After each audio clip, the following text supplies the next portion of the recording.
ሰላምና ጤና ባላችሁበት ቦታ ሁሉ ይብዛው። ድና ክብራት ቤተሰቦቻችን ኦርቶዶክሳውያን እንዴት አላችሁ? እንዴት ቆያችሁ? እንዴት ሰነበታችሁ? ሰላማችሁ በዚህ ይበል። ዛሬም እናንተን ያስተምሯችኋል ይመክሯችኋል ብዬ ያሰብኩትን የተለያዩ መረጃዎችን ይዤ መጥቻለሁ። ጉልበት እንዲኖረው እሻለሁኝ። ደስ የሚያሰኝ ምስራች ስለሆነ ማንም ኦርቶዶክሳዊ ላይክና ሼር ሳያደርግ ባያልፍ የተሻለ ነው። በስተመጨረሻም ይቺ ሴት ታስራለች።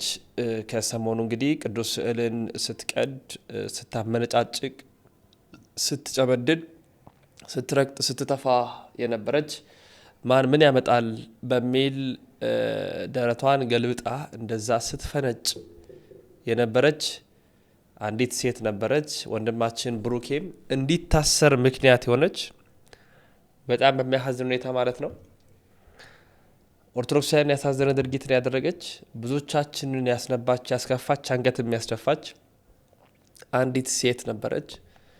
አዲስ አበባ ሊያውም ኮየ ፈጬ ኮንዶሚኒየም የምትኖር የነበረች በስተመጨረሻ እንግዲህ ተይዛ ለግ ቁጥጥር ስር መዋሏ ታውቋል። በቁጥጥር ስር መዋሏ ታውቋል። እንግዲህ ወንድማችን ብሩኬ በ19 ፍርድ ቤት እንደሚቆም ይታወቃል። በዓልን እስር ቤት ሆኖ ያሳለፈው ምንም ባላጠፋ ያለ ጥፋቱ ነው እዛ ያሳለፈው። እቺ ሴት ግን እንደዛ ተዳፍራን፣ እንደዛ ተናግራን፣ እንደዛ እንቋሻን፣ እንደዛ ረግጣን፣ እንደዛ ተፍታብን በስተመጨረሻ ተይዛለች። ከዚህ በኋላ ያለውን የህግ ጉዳይ የሚመለከተው ሲሆን የሚወሰነውን ውሳኔም በዛ ምናይ ነው የሚሆነው። አዲስ መረጃ ነው፣ ሰበር መረጃ ነው። ታስራለች፣ እግዚአብሔር ይመስገን። ተይዛለች። ውሳኔውን በቀጣይ ሂደቶች ውስጥ እናሳውቃቸዋለን። አደብ እንድትገዛ እንዲህ አይነት መሰሎቹ ሰዎችም አደብ እንዲገዙ እንሻለን። ማንም ከህሊናው በነገራችን ላይ አያመልጥም። ከህግ ሊያመልጥ ይችላል ወይም ከሰው ሊርቅ ይችላል። ከህሊና ስርዓት ግን አያመልጡም። መንፈሳቸው እንደዛ አስጮኋቸው እንዲህ ካደረጉ በተረጋጉ ሰዓት እንቅልፍ ነው የሚያጡት። በዚህ ሙሉ እርግጠኞች ነን። ስለዚህ እቺ ሴት ያደረገችው በጣም አሳዛኝና ያልተገባ ነገር ነው። እሱን መረጃ ነው እንደሚከተለው ማቀርብላችሁ። እስኪ ተከታትለን እንመለሳለን። የቅዱሳንን ምስል ስትቀድ እንዲሁም ደግሞ ስታንቋሽ የነበረችው ግለሰብ እንግዲህ ዛሬ ላይ በፖሊስ ቁጥጥር ስር መዋሏ ነው የተነገረው። ይህቺ የምትመለከቷት ግለሰብ እንግዲህ ቤተልሔም ሚሊዮን የምትባል ሲሆን ዛሬ መስከረም 16 2018 ዓ.ም እንግዲህ በአዲስ አበባ ፖሊስ በቁጥጥር ስር መዋሏን እንግዲህ አስታውቋል። ስለዚህ እንደዚህ አይነት ድርጊቶችን ማድረግ ተገቢ እንዳልሆነና በሕግም የሚያስጠይቅ እንደሆነ ፖሊስ ገልጿል። ለዳዊት ኒውስ አዲሽናል ፎሎ ላይ ዲስኮፒ ሊንክ አድርጉልኝ። አመሰግናለሁ። የቅዱሳን ስዕላትን በመቅደድ በማህበራዊ ሚዲያ ላይ ስታሰራጭ የነበረችውን ግለሰብ በቁጥጥር ስር መዋሉን የአዲስ አበባ ፖሊስ ጠቅላይ መምሪያ አስታውቋል። በመቅደድ በማህበራዊ ሚዲያ ማሰራጨቷ ይታወቃል። ሃይማኖትን ማንቋሸሽና ማዋረድ ተገቢነት የሌለውና ሕግ የሚያስጠይቅ ሕገወጥ ተግባር በመሆኑ ፖሊስ ግለሰቧን በፈጸመችው ድርጊት መስከረም 16 ቀን 2018 ዓ.ም በቁጥጥር ስር በመዋል ምርመራ እያጣራ መሆኑን የአዲስ አበባ ፖሊስ ጠቅላይ መምሪያ አስታውቋል። ይዛለች የፈለገ እምነቴም ባይሆን ማለት ነው የሰው እምነት ላይ ገብቶ እንደዚህ የሚያደርግ ሰው ተገቢውን ቅጣት ያግኝ። በእውነት እኛ እጅግ በጣም ማለት ነው የጎረቤት እምነት እናከብራለን፣ የኛም እንዲከበርልን። ስለዚህ ማለት ነው የማያዳግም ቅጣት እንደዚህ አይነት ሰፋት አይደለም። እምነት ላይ በሚሊዮን የሚቆጠሩ ህዝቦች የሚያምኑትን እምነት ማላገጥ ብሎ ነገር የለም። ስለዚህ የማያዳግም ቅጣት ተሰጥቷት እንደዚህ አይነት አስተሳሰብ ውስጥ ያሉ ሰዎችም ወደ ማንነታቸው እንዲመለሱ ሲል እመክራለሁ። ወገኖቼ ይህን ቪዲዮ እንስማው። አረፉ ለማለት ነው። ቤቱን አግኝተን ነው ስንሄድ እናትየውን ያገኘ ነው። ምስል አድሞንም ቪዲዮ ላይ ሆና ስትቀረጽ የነበረበትንም ሁሉ ነገር ማስረጃ ይዘናልና እሷን ግን ማግኘት አልቻልንም። አንድ ማስተላለፍ የምፈልገው በየትኛውም አይነት እምነት ላይ ያላችሁ ሰዎች እምነቶቻችንን እንከባበር፣ እንጠብቅ፣ በቃ እንለካካ፣ አረፉ ለማለት ነው። ዛሬ እዚህ ቤት ውስጥ ተገኝተናል። ይህ ጉዳይ የተፈጸመበት ቤት ውስጥ ነው። እንግዲህ እመቤታችን ስዕል አድኗን ስትተፋበት የነበረው በዚህ ላይ ነው። አሁን ቤት ውስጥ የለችም። እንደተባለው አዎ ኮዬ ነው። እኚህ እናት እያለቀሱ እጅግ በጣም በምሬት ውስጥ ነው የሚገኙት። የት የኛ ወንድሞች ናቸው ሄደው ቤት ውስጥ ስላጧት ስለፈለጓት ወይም ደግሞ ለሰፈሯ ልጆች ድረስ ስላሉ እነሱ ናቸው ይቅርታ መጠየቅ ያለባቸው። ሲቀጥል ደግሞ ትላንትና እንደዛ ሆነሽ ምራቅሽን ተፍተሽ ቀዳድሽ ምንም ሳይመስልሽ የሰው እምነት ላይ ዘለሽ ተንጠልጥለሽ የነካሽ የለም ሳትነኪ ማለት ነው። ሳትነኪ ሰውነት ላይ ተንጠልጥለሽ እንደዛ ቀዳደሽ የጣልሽውን ዛሬ ተነስተሽ ይቅርታ ምናምን ይቅርታ ቪዲዮ ለእሰራለሁ ምናምን አይደብርሽም እንዴ? ከዛስ ላንቺ ይቅርታ ተደረገልሽ፣ ነገ ደግሞ ድጋሚ ያንቺ መሰሎች ማለት ነው ያንቺ መሰሎች ይመጡና ደግሞ እንደዛ አድርገው ይቅርታ ይጠይቃሉ። እንደዛን ይፈልጋችሁ ስታስቡን እኛ ሞኞች ነን ወይስ ጅሎች? እናንተ ብቻ ናችሁ የምታስቡት? አንዱ አሜሪካ ነው ለዚች ልጅ ተጠያቂ፣ ለዚች ልጅ ህይወት የሆነ ነገር ብትሆን ተጠያቂ ልክ ነው። ማንም የተሳሳተ የለም። ለሰፈሯ ልጆች ይድረስ ብሏለሁ። ምክንያቱም ህግ ስለሌለ፣ ህግ ካለ አንተ ራስህ እናንተ መጽሐፍ አከብራለሁኝ ምናምን አልቀድ ምናምን ስትል እየተናገርክ የነበርክ ሰውዬ ራሱ ልጅቷን አንጠልጥለ ለህግ መስጠት ትችላለህ ካልክ ማለት ነው። ከዛ ህግ ጥፋተኛ አይደለችም ብሎ ከለቀቃት ይልቀቃት ነው ወይስ እኛስ በቃ ምንም ነገር ስለማናደርግ ምናምን ዘላችሁኛ ላይ ነው እንዴ ከካችሁን የምታራግፉት? ድፍረታችሁ እንዴ! እኛ ስለማንናገር እነሱ ለኛ ድምጽ ስለሚሆኑልና ከዛ ዛሬ ተነስታ እነሱን ጥፋተኛ ልታደርግ የምትሞክረው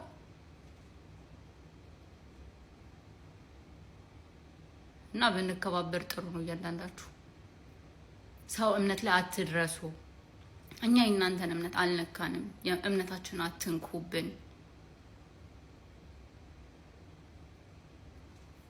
ከዛ ደግሞ እንደዚህ ለማለቃቀስ ማለት ነው ደፋር እዚህ እንደሌለች እዚህ ያለች ይሄ ጉዳይ ሲፈጸም እኔ በተክርስቲያን እየተቀመጥኩ ነው። ስለ ልጅ እንደዚህ ያደረገችው ወላዲተ አምላክን ስዕል የት ነው እንደዚህ ያደረገችው? እዚህ ቤት ነው መሰለኝ።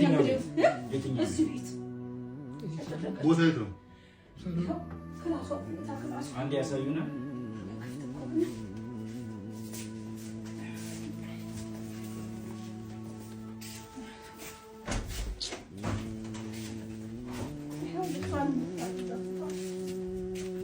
ውጭን መሰለች ልጅ እንደዚህ ሆነች። ያው ከደኛ ፎቶ ይሄ ነው ልጅቷ። አሁን የምታዩት አለች ብቻ ልጅ ናት። ልጅ ያሁን የምታዩት ቤት አይደለችም። አሁን በሽተኛዋ ነው የምታዩት። አሁን ታማሚዋ ልጅ ነው የምታዩት። ኧረ ድረሱልኝ! እኔ ጮሃለሁ። በቃ ወይ እኔ ጮሃለሁ። ይህ አስነዋሪ፣ ይህ አሳዛኝ፣ የብዙ ኦርቶዶክሳውያንን ልብ ያሳመመ እንዲሁም የገዳም አባቶች እንዲያለቅሱ ምክንያት የሆነን ማህበራዊ ሚዲያ ላይ የነበረን ጉዳይ ሁላችሁም ተመልክታችኋል፣ አይታችኋል። አሁን የምንገኘው ቅናት ከያዛቸው ኦርቶዶክሳውያን ከጀርባ በጣም ብዙ ኦርቶዶክሳውያን አሉ። ዛሬ እዚህ ቤት ውስጥ ተገኝተናል። ይህ ጉዳይ የተፈጸመበት ቤት ውስጥ ነን። እንግዲህ እመቤታችንን ስዕል አድኗል ስትተፋበት የነበረው በዚህ ላይ ነው።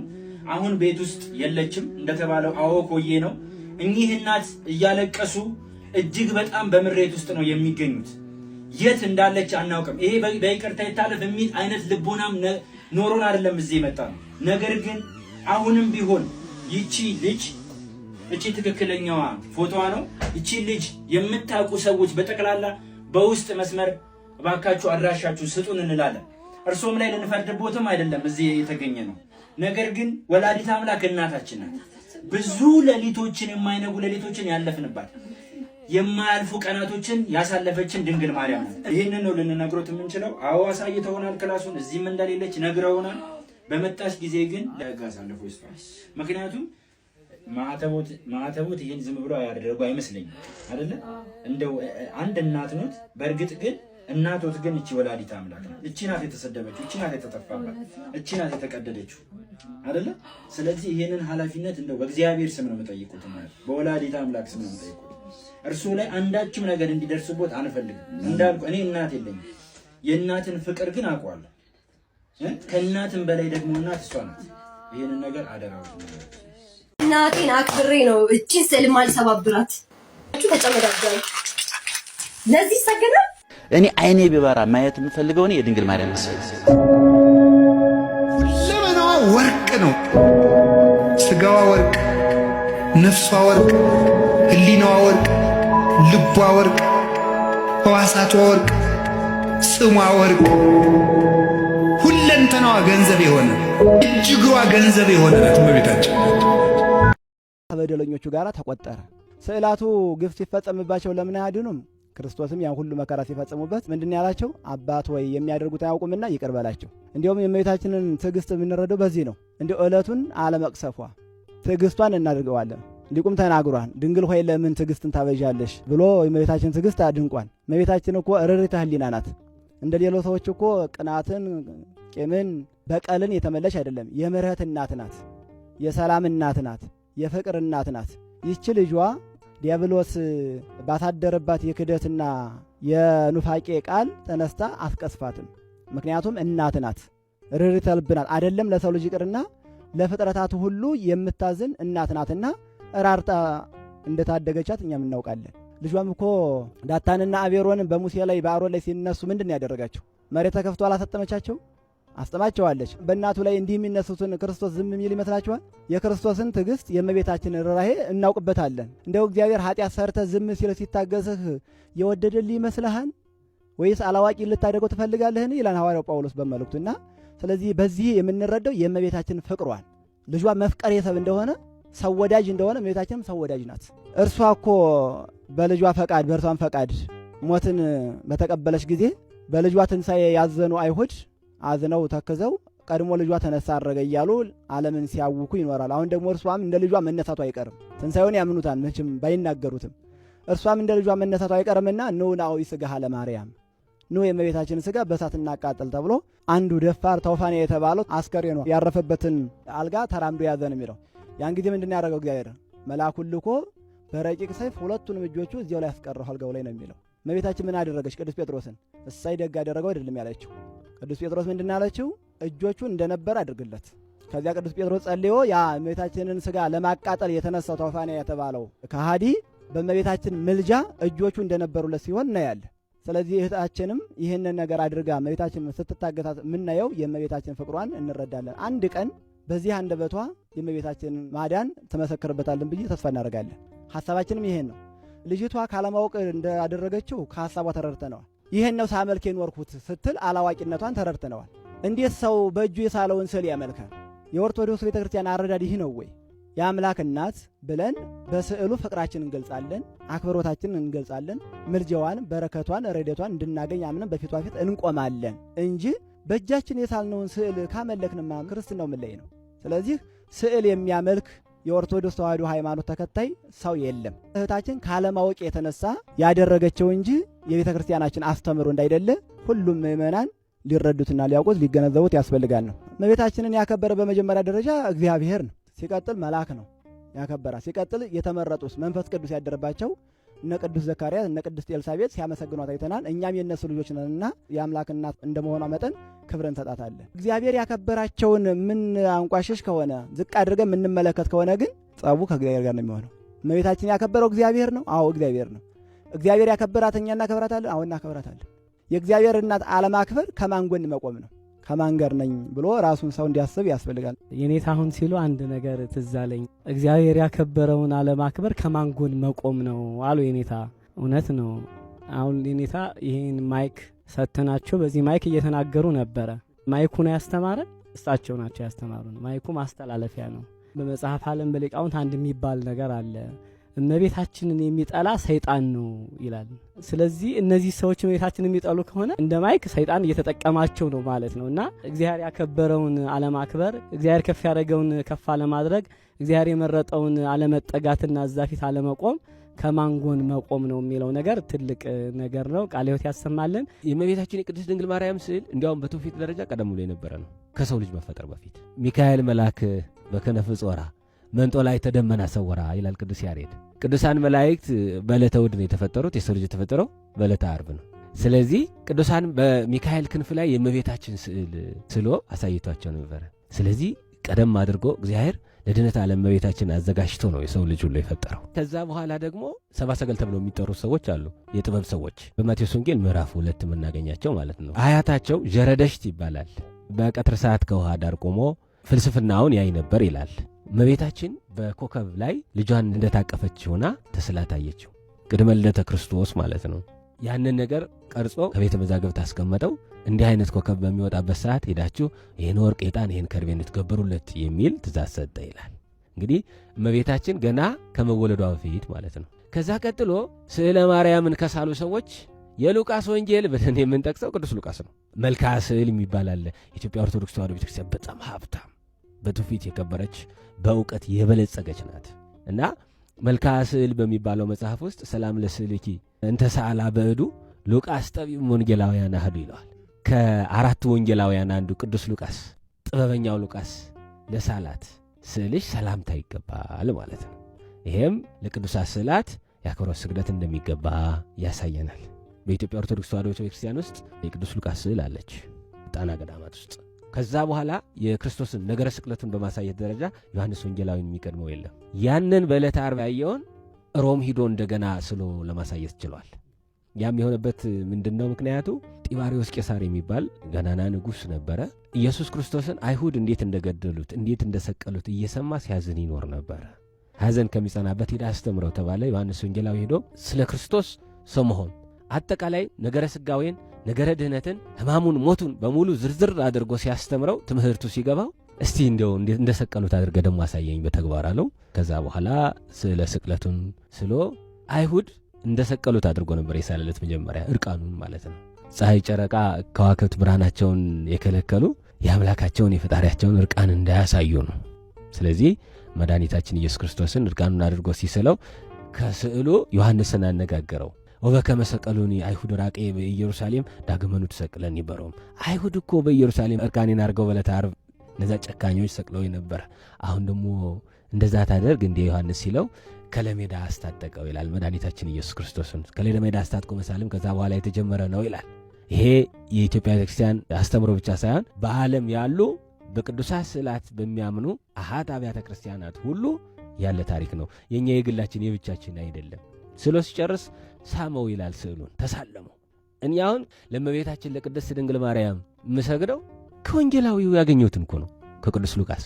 ለመድኃኒታችን ለኢየሱስ ክርስቶስ ለስዕለ ስቅለቱ የምሰግደው ከማን ያገኝ? ከዮሐንስ ወንጌላዊ ያገኘሁትን ነው። ከዛ በኋላ እንዲያው ተሳልሞት ስሞት ሲል አለቀዋለ ያዝ አድርጎ 2 ሰዓት ቆየ ይላል። ቅዱሳት ስዕላት ፍርድ ይፈርዳሉ። ለምሳሌ የቅዱስ መርቆሬዎስ ስዕል ቅዱስ መርቆሬዎስ እዚህ በኢትዮጵያም አለ። እዚህ አርማንያ የሚባለው ቦታ ወረብ ሲወረብ የሚንቀሳቀስ ማለት እዚህ ሸዋ ውስጥ እኮ ነው ያለ። አንድ ጊዜ ቅዱሳን አባቶቻችን እነ ባስሌዎስ እነ ቅዱስ ጎርጎርዮስ ነበሩ። ኡልያኖስ የሚባል ከሃዲ ነበረ። ምዕመናን ከዋሉበት እንዳያድሩ ካደሩበት እንዳይውሉ የሚያሰድዳቸው ማለት ነው። እነ ባስሌዎስ ከስዕሉ ፊት ሄደው ከቅዱስ መርቆሬዎስ ተማጸኑ ይላቸዋል። ወዲያውኑ በሮ ሄዶ ስዕሉ ኡልያኖስን ገሎት ደሙ ከስዕሉ እንዳለ ቁጭ ብሎ አዩት። ቀተል ኮኑ ለኡልያኖስ ደነነ ስዕል ከመኦሆ ዘይብል፣ አዎ እንደሚል እንዲህ ብሎ ገለጸላቸው ይላል። ካልተመለሰ እሱም ይሞታል። እንዲህ የሚያደርጉ መናፍቃን እንደ ኡልያኖስ ካልተመለሱ ዛሬም ይሞታሉ። ቀደም ከዚህ ቪዲዮ ላይ እንዳየነው እንደተረዳ ነው አንዲት እህት ባለማወቅ ባልገባት ነገር ሰዎች በሳሉባት ነገር ዘላ ገብታ የእመቤታችን የቅድስት ድንግል ማርያምን ስዕል የመልአኩ የቅዱስ ገብርኤልን የሌሎችም የቅዱሳን የአቡነ ተክለ ሃይማኖትን ስዕል ሁሉ እየቀደደችና እየጣለች ትታይ ነበረ። እስቲ አጥፋኝ ትል ነበረ። ይሄ እኮ እግዚአብሔርን ማነሳሳት እኮ ነው። ግደለኝ አጥፋኝ ማለት እኮ ነው። ጸንሖ ለአሞሬውን እስከ ይትፌጸም ኃጢአቱ ነው እኮ። እግዚአብሔር መሐሪ አምላክ እኮ ነው። የማይመለስም ከሆነ የሚመለስም ከሆነ እሱ ያውቃል ሁሉ ነገሩ። የማይመለሱትን እነ ኡልያኖስን ገሎ አሳይቷል። ለሚመለሱት ደግሞ ጊዜ ይሰጣቸዋል። የማይመለሱም ከሆነ ጊዜው ሲደርስ ያጠፋቸዋል። አሁን እነዚህ ሰዎች ለቅዱሳት ስዕላት ለምን ሰግዳላችሁ? እኔ የሚሰግደው ለኢየሱስ ብቻ ነው ይላሉ። ስዕሉ አያጠፋም አይገልም የሚል ደግሞ ቃል ሲናገሩ ይሰማሉ። እውነት ከመድኃኒታችን ከኢየሱስ ክርስቶስ እና ከስዕሉ ማን ይበልጣል? ኢየሱስ ክርስቶስ። አይሁድ ኢየሱስ ክርስቶስን እኮ እንደ ብራና ወጥረው በመስቀል ላይ ሰቅለው ምራቅ ሲተፉበት ነው ያሉ አይደል? ምን አደረጋቸው? በጦር ሲወጋው ለንጊኖስ እኮ ደሙ ተፈናጥቆ አይኑን አላበራለትም። በወንጌል ላይ አልተጻፈም? ሃይማኖት በግፊት የሚረዱት ነገር አይደለም፣ በትምህርት የሚያውቁት ጉዳይ ነው። ቃለ ሕይወት ያሰማልን፣ መንግሥተ ሰማያት ያወርሳልን። ስዕል መምህርም ነው። አባቶቻችን ለማይጽፍ ለማያነብሰው ስዕልን እንደ ማስተማሪያ ይጠቀሙታል። በኢትዮጵያ ኦርቶዶክስ ተዋሕዶ ክርስቲያን ስዕል ስስል ዝም ብላ ተነስታ ሰዓሊ ስለሆነ ብቻ አይሳልም። መነሻውን የሚያደርገው መጽሐፍ ቅዱስ ነው። ለምሳሌ በትንቢተ ዳንኤል ተጽፎ የምናገኘው አናንያ፣ አዛርያ፣ ሚሳኤል ወይ ሲድራቅ፣ ሚሳቅ፣ አብደናጎ እሳት ውስጥ ገቡ፣ መልአኩን ልኮ አዳናቸውም ይላል። ያንን አሁን ቅዱስ ገብርኤል ከሰማይ መጥቶ እነዛን 3 ሕፃናት ሲያድን የሚያሳየውን ስዕል ከመጽሐፍ ቅዱስ ከቃሉ ላይ አንስታ ለማያነቡ ለማይጽፉ ወይ ደግሞ በስዕል ሊረዱ ለሚችሉ ልጆቿ ቅድስት ቤተክርስቲያን ስላ ታሳያለች። ማየት ይቻላል ከውስጥ። ውድና ክቡራት ቤተሰቦቻችን ኦርቶዶክሳውያን ምንም አለምን ቆየም አልቆየም የጊዜ ጉዳይ ነው። መታሰሯ አልቀረም። ከዚህ በኋላ የሚኖረውን የህግ ውሳኔ ተከታትለን እናንተ እናስደምጣለን። እግዚአብሔር ይመስገን እያላችሁ ጻፉ። እግዚአብሔር አምላክ ነገም ከነገ ወዲያም ሁሌም እርሱ ትክክል ነው። ስለዚህ እግዚአብሔር አምላክ ያለውን ነው የምንከተለው፣ የምናምነው፣ የምንጠብቀውም እሱን ነው። የዚች ልጅ ጉዳይ ግን እስከ መጨረሻው የምናየው ነው የሚሆነው። ሌሎችም እንዲህ ተደፋፍረው የከበሩ ቅዱሳን ስዕላትን ሲሳለቁ፣ ሲቀዱ፣ ሲደፍሩ ነበረ። የእነሱንም ጉዳይ እንመለከታለን። የጊዜ ጉዳይ ነው። መረጃውን ላይክ አድርጉ፣ ሼር አድርጉ። ወንድማችሁ ልዑል መብራቱ ነኝ። ያሮስ የእናንተም የኛም ነው።